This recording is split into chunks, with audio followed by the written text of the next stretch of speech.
Hi again, welcome back Anusika. So today let's make Alfredo pizza. I'm going to use green peppers or green chilies. These are not the hot ones or the spicy ones, but you may certainly use the spicy chilies as well, or just jalapenos. So let's get started. I have about I think this was half a pound of chilies, half a pound to 1 pound of chilies that I just got in the box that I showed you in one of my previous videos about my shopping haul with Misfits. So I'm going to sprinkle a tablespoon of olive oil and some salt, and I'm going to bake this around 400 degrees for not more than 15 minutes until it's got this nice brown color, so they're not too chewy when we bake with our pizza. So this is done, and let's get started with the Alfredo sauce. I'm using 3 tablespoons of butter. I'm going to melt that.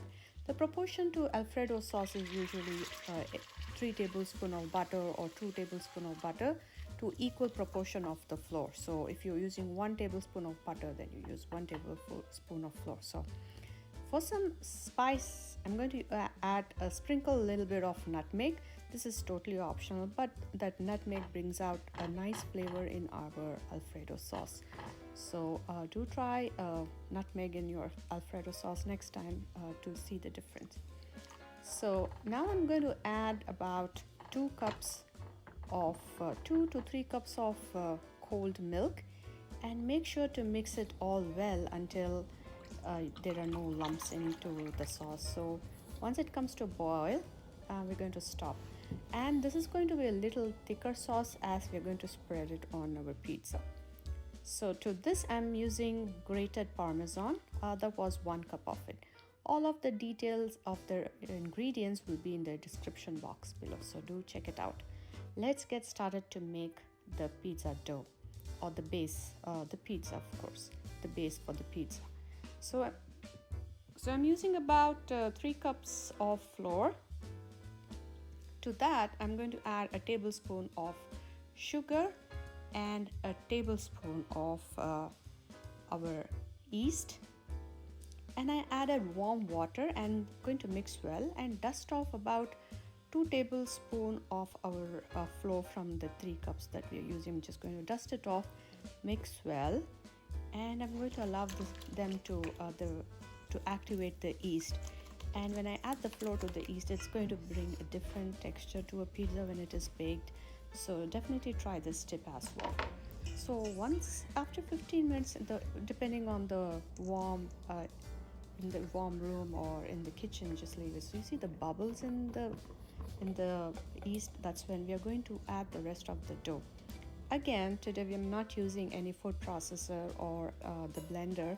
I'm going to use just my hands or the spatula to mix. So I'm adding some salt and the rest of the warm water. I think I took about 1.5 to 2 cups of water. Mix the salt well in the warm water and add the water into the dough.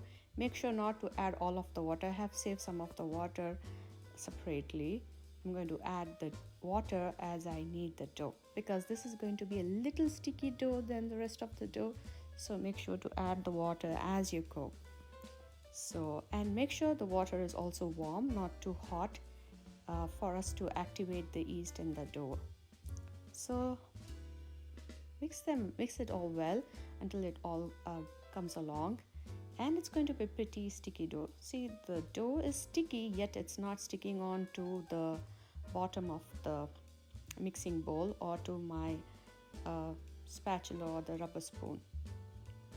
I'm using rest of the tablespoon of olive oil, just so when we are going to allow the dough to raise, it's not drying out or forming a dry layer on top.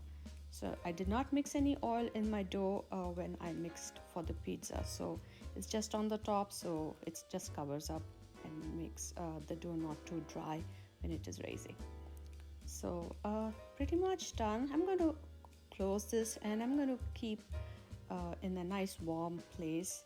Usually I put it inside the oven. Make sure the oven is not turned on, so it has some warmth inside the oven, or inside a microwave, or any place where you find the place is a little warmer. During winter times it takes a little over an hour, but in summer it takes around 45 minutes, which is good for it to raise. So the dough is pretty much done. I'm going to cover this and I'm going to allow it to raise for some time, and looks like it's ready. After an hour, since it's very cold here, it took a while for it to raise. The yeast to activate in the dough, so it's doubled in its volume. So I'm going to separate the dough into two equal proportions, and about 2 large pizzas I get in around 3 cups of flour. So make sure, if you're having a small tray, then you may probably get 4 to 5. You may use an individual size pizza or a large one, and you can slice them however you prefer.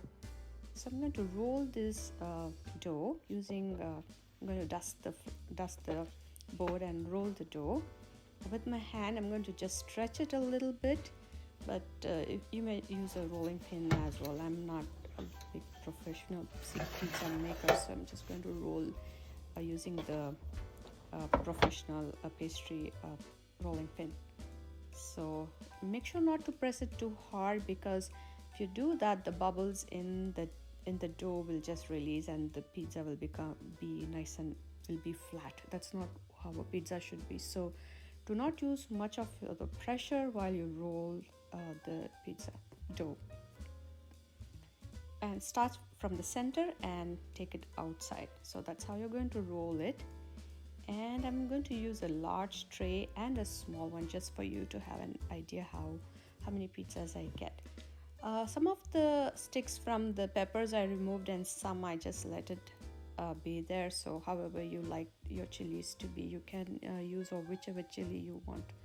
So I'm going to transfer this into the pizza tray, and I have put my oven to the max. So my oven went about 550 degrees Fahrenheit, and how much of a max your oven could go, that's what the heat should be in your oven, because the pizza should not take a longer time to cook. It needs instant heat for it to bubble up, the yeast to activate when you put in the high temperature oven. So make sure to do that. I'm going to spread the Alfredo sauce. Look, I just said I'm going to have it a little thick. I sprinkled it some basil, dry basil. Any spices is all up to you, but today I'm using basil, and chilies were so delicious. Do try this combination. And I'm covering up with some mozzarella, and the rest of the olive oil I'm going to tap it on the corners of the pizza. That's what is going to give our pizza crust nice and crunchy when you bite into it, but the pizza center is going to still be nice and soft and chewy, yet well cooked. So this is one of the recipes that I use for my pizza, but there are so many other techniques that I use to make different pizzas. So this is just one of them. Maybe later in future we will do another pizza making video. So it took me around 15 minutes on my 550 degrees Fahrenheit, and the pizza was done. Look at the crust, is nice and crusty. And let me cut and show you a piece. You might just see how nice and the air pockets that has been built inside this pizza. That's what is going to be delicious. That's when you know your pizza is really good. The pizza should be a little bit crunchy, yet you can see the air pockets in them, and of course cheesy enough. So just let's take a look at it. So here is a nice pizza with chilies.